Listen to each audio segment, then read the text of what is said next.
welcome back to another episode of the Female Empowered Podcast. I am your host, Christa Gurka, and I'm so happy that you are here.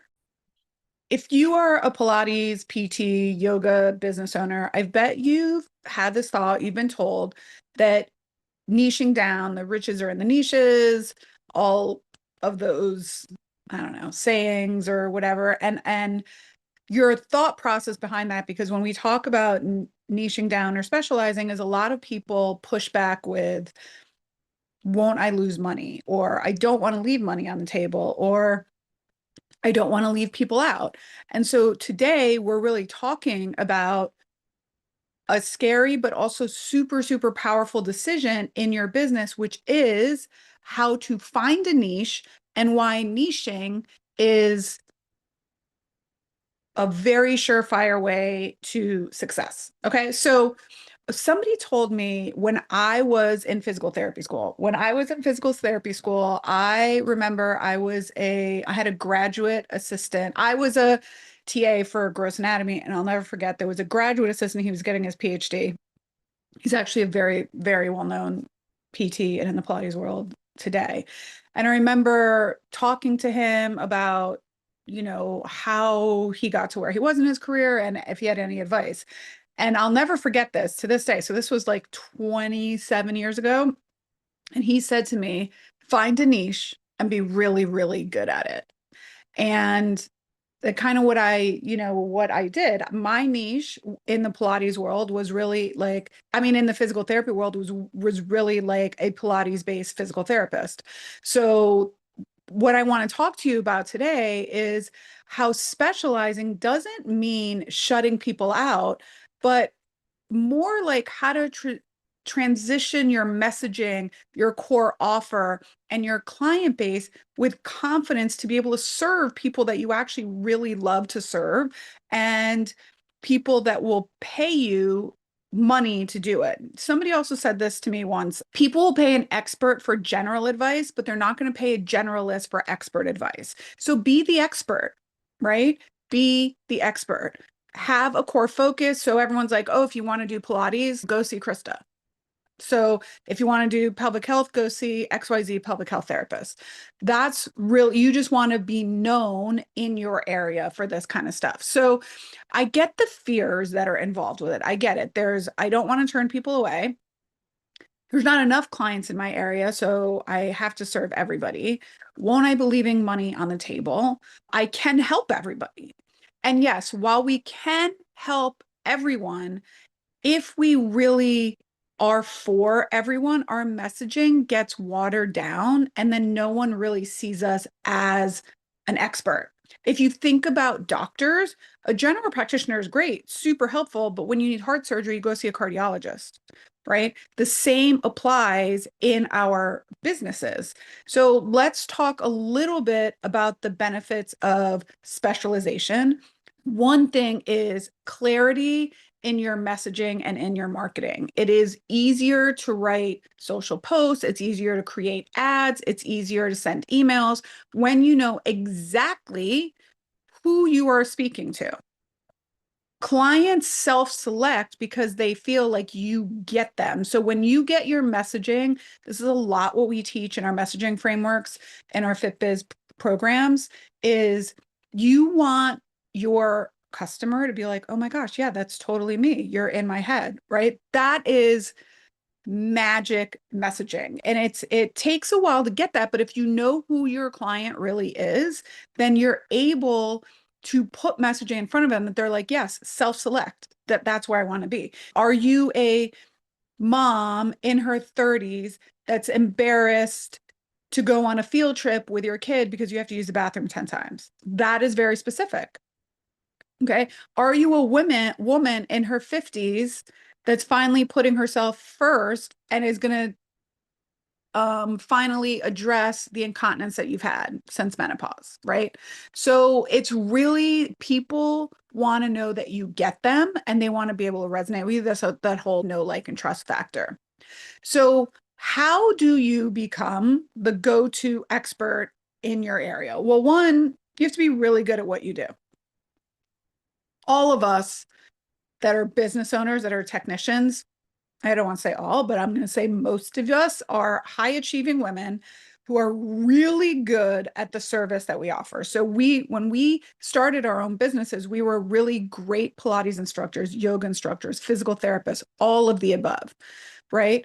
So it's one of the reasons we went out on our own because we had a client base. And so now you want to continue to create that just more on scale for your whole business. You want to become the go-to expert in your area. Other providers are going to refer clients to you because you're known for your specialty. So if people are like, oh, you have a back injury, Pilates is really good for that, you should go see Christa at Pilates in the Grove. All her people are physical therapists. Like that was our specialization. That was our core focus of our type of business. Are there a ton of Pilates studios by me in Miami? Absolutely. We were very specific on who it was that we served. The other thing that's very helpful about specializing and niching is it really creates client buy-in. Clients are attracted to, they're looking for the best value, and the best value is usually your expertise, in which case they are more inclined to pay the high ticket for your service. So, for example, again, I'm going to use Pilates in the Grove as an example. Pilates in the Grove, because we had a lot of physical therapists on our staff, people that were of a certain age or had injuries felt that we were experts in this area, right? And so they were more likely to come to us because they knew that their knee injuries or their scoliosis or pre and postnatal were really going to be looked after. So especially now, you can say things 30 plus years of experience as a pelvic health practitioner, doctor of physical therapy treating athletes for 25 years, right? My expertise in working with athletes from the Dolphins and the Miami Heat really set me apart from other people. So other athletes were, well, if the Heat will hire her, or people that have contracts of tens of millions of dollars a year are using her, then she must be an expert in what she does. So it's third party validation, and it is, you're getting the ability to have more sustainability and more growth. It's easier to build programs and packages and offerings tailored to a specific group or specific individuals rather than trying to sugarcoat it for everyone. So I'll give you another example, totally not in our industry, but Chick-fil-A. What do? Just chicken, right? Just chicken. So and their slogan is eat more chicken. So Cane's chicken, what do? Chicken. They're not necessarily diversifying into like burgers and all this stuff. And why do people go to them? Because they're efficient and they're good and they've been able to hone in on that expertise. You don't think, I'm sure that at some point they're, should we do burgers? Should we do this? Should we do? No, chicken is what they're going to do. And it's what they do really, really well. It allows them to be efficient. It allows them to really understand what their messaging is. It's eat more chicken, right? It allows them to be more efficient in their cost. And so you really can say, okay, this is what we do. And throughout the years, people would say to me, oh, you should have TRX and you should have this. And it's easy to get distracted with these shiny objects, but I was, people want reformer. This is what we do. That's great, but this is what we do here. And it's what we did really, really well. We stayed in our lane and we knew what we were going to do really well. And it also allowed us, every time we were going to do a partnership or stuff like that, we knew these are our customers. This is what they want from us. And it helped us stay true to who we wanted to be and what we wanted to be known for in the community. So let's talk about redefining a little bit about what a niche means. So I think it kind of gets a little bit of a bad rap where people are like, oh, that means I can only work with women in their 30s that are pregnant. You don't have to think of niching really as like one specific diagnosis. I only work with back pain, or I only work with runners, or I only work with scoliosis. You can think of it in terms of a person, a certain type of buyer, or a certain type of person in a certain life stage. Okay. So busy professional women who value time, efficiency, and premium services. So that could be menopausal women, right? That could be pelvic floor, that could be Pilates, that could be back issues. So you're going after a certain type of person, not necessarily a certain type of demographic, right? So I teach, excuse me, I teach business strategy, business training, business mentorship, specifically to women who own brick and mortar boutique fitness and wellness businesses. It's very specific. Okay. So when I talk about my messaging, I teach women who own and operate brick and mortar, so in person Pilates, boutique fitness, and wellness businesses.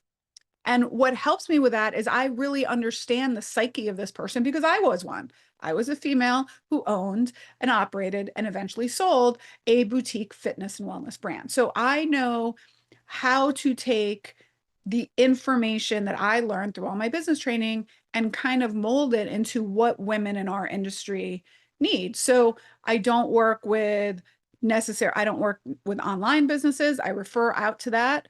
I work with brick and mortar, boutique fitness and wellness, and women. Very specific. Now, when people are looking for coaches, that doesn't mean that they're like, oh, I'm the only one in this niche. No, there's a lot of people in our niche, but one of the things that sets me apart is that I specifically work with women. Okay. So people sometimes are gravitate towards me, one, because I'm a woman, two, I'm a mom. So people are, well, if she can do it, again, I can be an example of what's available to other people. Right. So when you start thinking about who is it that I'm trying to help, it doesn't necessarily have to be a specific diagnosis, but it could be active aging adults who want to stay independent and strong. So that can be a variety of diagnoses, but we specialize in helping people over 60 stay active and fit and independent, right? Then those people over 60 are going to be, these are the experts in my industry, in my world, and what I want. I want to work with the experts. My time and my money is valuable. I'm going to go directly get it straight from the horse's mouth, so to speak. All right.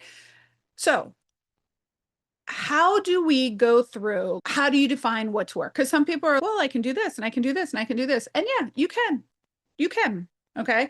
And sometimes it may take you a little time to discover your niche. It might. And it might come to you after a few years of seeing being, oh, I really, really enjoyed working with these clients. I get really, really results working with these clients. I'm really fascinated by this type. I do really well with this type of clientele and demographic. You can also change your minds. You can also decide. I think that a lot of people decide, at least when I was going to PT school, a lot of people were, oh, I want to work with a professional sports team. I want to work with athletes. And while my career has kind of come full circle, so I get to do that, like working for a sports team actually on their staff is very difficult. It's a lot of hours. And so some people may be, yeah, I thought this was going to be all rose petals and unicorns and rainbows, and it's really not. It's a lot of hard work. When I first came out of PT school, I wanted to work in spinal cord and in spinal cord and neuro. And I did that for 2 years. And it was very physically demanding and it was really emotionally demanding. And I realized like this is not actually how I want to spend the rest of my career. So I pivoted and went with a different niche. So let me run you through a process that I recommend in our FitBiz Foundations program, which comes with our FitBiz community membership and also our Inner Circle enrollment. There is an entire module all about niching down and how to get your core focus, your core specialization, and how to determine what your 3 unique selling propositions are. And so it's a training that they get in the program. And it's one of the ones that I'm like, you guys have to do this. It's one of the first things I really recommend that the business owners do when they get into the program. So here's just going to be a quick down and dirty example of how I recommend that you can do this. So you can either write this down, you can go back and listen to it, and you can probably do this exercise yourself if you already do not have a niche. All right. So one of the things is look at your favorite clients. Who do you love working with? Who energizes you when you see their name on the schedule? So one thing I can say is I love working with business owners. I love doing one-on-one coachings. It lights me up. It does not feel like work to me. And that's when I was like, this is something I think I can do. I'm good at it. I have expert insight and I really am energized by it. It does not drain me. It energizes me. Okay. So then on the flip side, who does drain you? Who are the people you don't want to work with? Who leaves you exhausted? And so your messaging should say who you are not for, right? So for example, in cash-based PT, I am not for people, or you are not for people who want to go through their insurance. Those are not your people. There are people that will spend $25,000 on a Birkin bag. There will also be people then that will spend $200 on a service with you. Okay, so there are people out there. I just watched the most ridiculous, I'm a big documentary geek, so I just watched a documentary on the anatomy of Rush or something like that, and people were saying that they spend $20,000 on a Rush coach for their daughter that they start them as a junior in high school. So not only are people out there paying for college coaches, people who write their essays for their kids, now there are Rush coaches that are charging anywhere from $4,000 to $20,000. So when you're people won't pay 200, yeah, you just have to go find them. There are people that are looking for experts to get them faster results. You just have to go and find them. Okay. So maybe an example is you might get lit up when you work with postpartum women who are motivated, consistent, curious, active participants in their recovery, but you get drained with the people that are always canceling. It's not important to them. They always have an excuse for why they can't do that. So again, your niche should feel aligned with your energy, because if you're going to build a business around a specific group, it better really be one that you're passionate about and one that excites you. Okay. Now, the next thing would be, this is something you're passionate about. So that's step number one. Now, can you get these people results? Who are the people that get the best results from you? Sometimes your favorite clients are also the ones who trust your process and actually do the work.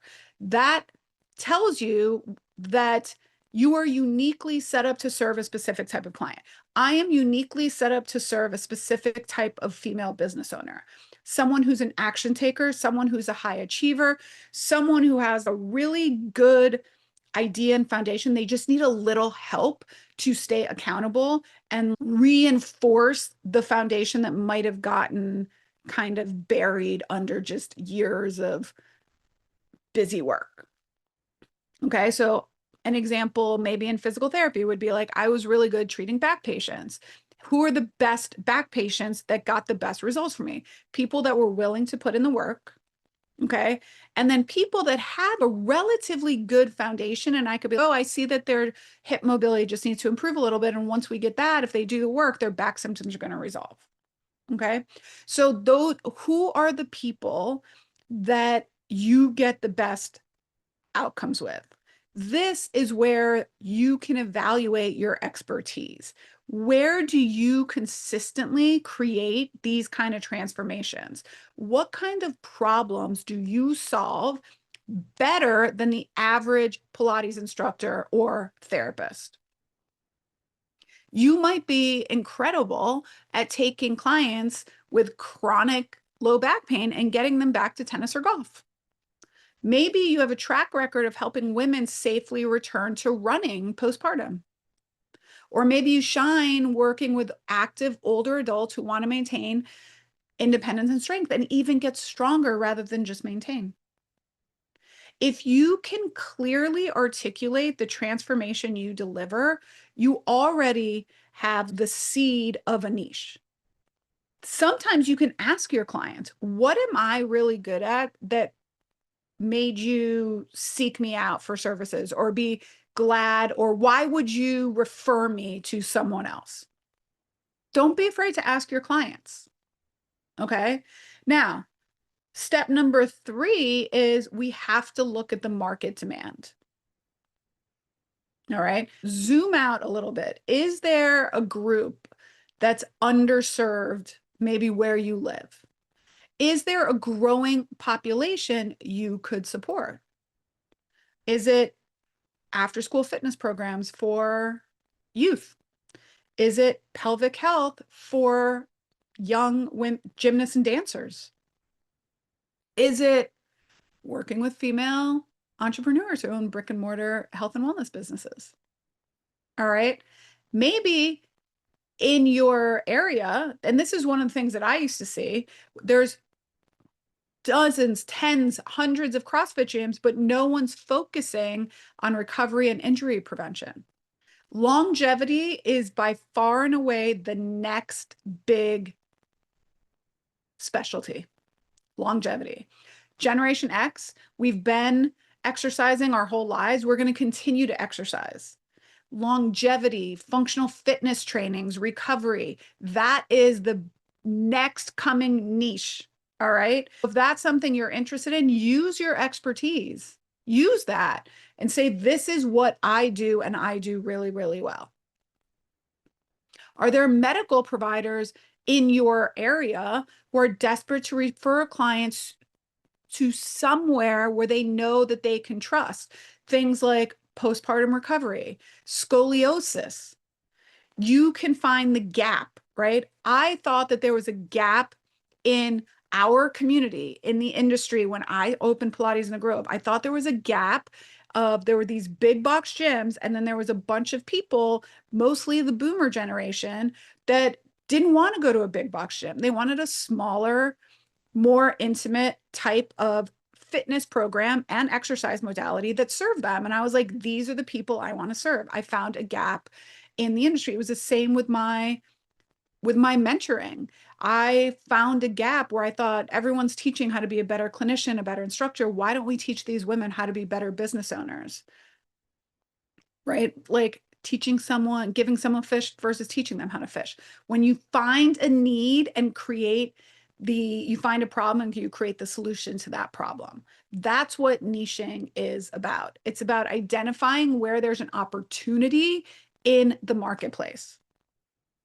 Now, lastly, the next thing I want you to remember is you want to check, is your niche in alignment with your business goals? So here's the thing people forget all the time. Will people pay you for the service? Now, initially, some people always are like, people won't pay you. People will pay for a lot of things, but for an example, nowadays, I think people will pay for anything. So I was just trying to think of something, but you have to go after the people that you're looking for that will pay for that service, right? So the right niche should support your revenue. Can you charge premium rates? They should control your profitability too. So it should be something where you can charge enough that you'll have a profit. And then lifestyle. Does it allow you to create the lifestyle that you want? So another example, at one point, I was really fascinated with Schroff and scoliosis. The more I started to learn, the more some of my colleagues were teaching me, I was like, ooh, this is really good. And I thought this would be really fantastic for Pilates in the Grove.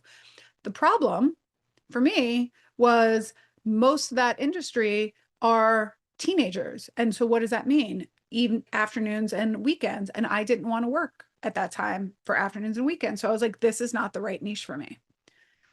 It did hit, I could charge premium rates. There was profitability, but I didn't want to be available afternoons and even after school and weekends. So that did not check that box. So I was like, this is not the right niche for me. So you kind of have to also be realistic about, is there money in this niche? Is there profit in this niche? And does it will allow you the lifestyle that you want? The last thing I want to really tell you is that remember that your niche can evolve. You don't have to get it perfect. In fact, I don't think it's great to get it perfect until you're like, yes, this is who I really, you've done it for a couple years and you're like, yes, this is who I want to work with. So it took me in the consulting business probably 5 years to really hone in on who my very specific client avatar, who really wins and who I really want to work with.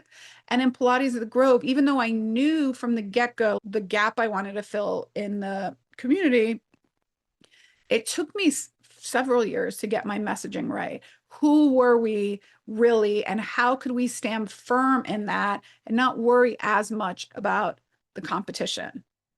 All right.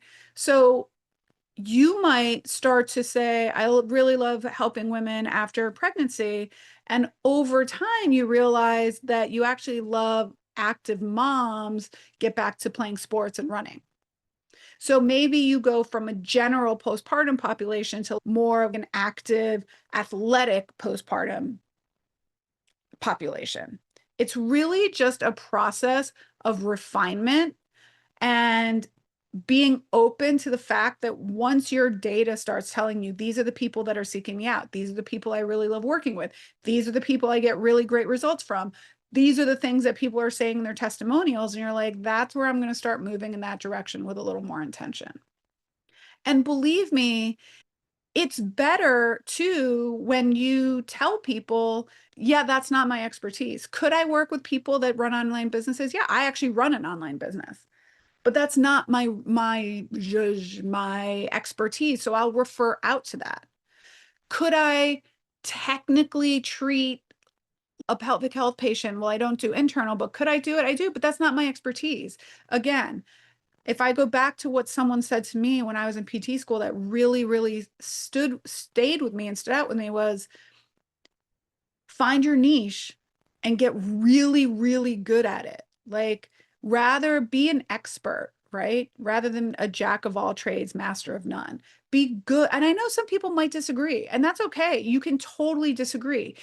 Doesn't mean that I haven't offered advice to men, right? It doesn't mean that I can't treat men. It doesn't mean that even though Pilates was my niche, it doesn't mean that I can't treat people with kettlebells. Of course, I know how to use kettlebells, but I stood true to what was true to me and what was my bread and butter. And that's allowed me to grow a business and keeping my eye on the prize and being like, this is what we're really good at. This is what we're going to stay consistent with, allowed me to create an asset that was so valuable that I was able to actually sell it with a lot of zeros on the back end. Okay. And it's now what I help other women really lean into, like, what are you really good at? And let's focus on that. So you're not shrinking your business, you're focusing your energy where it will have the biggest impact for you. And I'd rather you think of it that way than leaving money on the table. It's like, who are you attracting? What's the type of buyer persona that you're attracting? What can you say in confidence that's going to give you the testimonials and the messaging that's going to show clients that you are going to be able to create this transformation from that for them? People are looking for experts and they are willing to pay for it. They are. They're willing to pay for expert advice. And I know that this is a little controversial. I know there's some people out there that don't believe in niching. And like I said, it doesn't mean you can never treat, like, if your focus is women, doesn't mean you don't treat a man. It just means that if you're going to put marketing dollars and advertising dollars behind something, let's go after the biggest piece of pie. Make sense? I hope it does. I hope it made sense a little bit. If this resonates with you, what I'd love for you to do is go audit your current client list. See who really lights me up. What am I really interested in learning? Who can I really get? How can I differentiate myself from down the street? Okay. How can I show that I can get the transformation for my clients that other people may not be able to do? And that's where you start when you're thinking of specialization and niching down.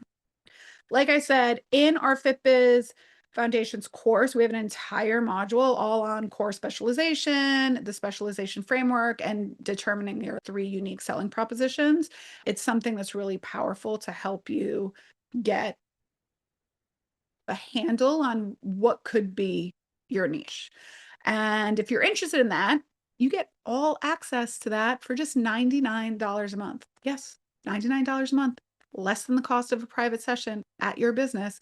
You get live coaching calls, 2 of them each and every month. You get access to this entire video training, all on how to grow, how to systematize, how to process out your business for sustainability and profit. And you get a really great community of women that are doing exactly what you're doing day in and day out in their business. So if you're interested in checking that out, you can visit christagurka.com/fit and you can join our monthly membership. It's cancel anytime, $99 a month. I guarantee you, you will get value out of it in the first 30 days that you've enrolled. All right. Well, I hope you enjoyed that episode. And until next time, my friends, bye for now.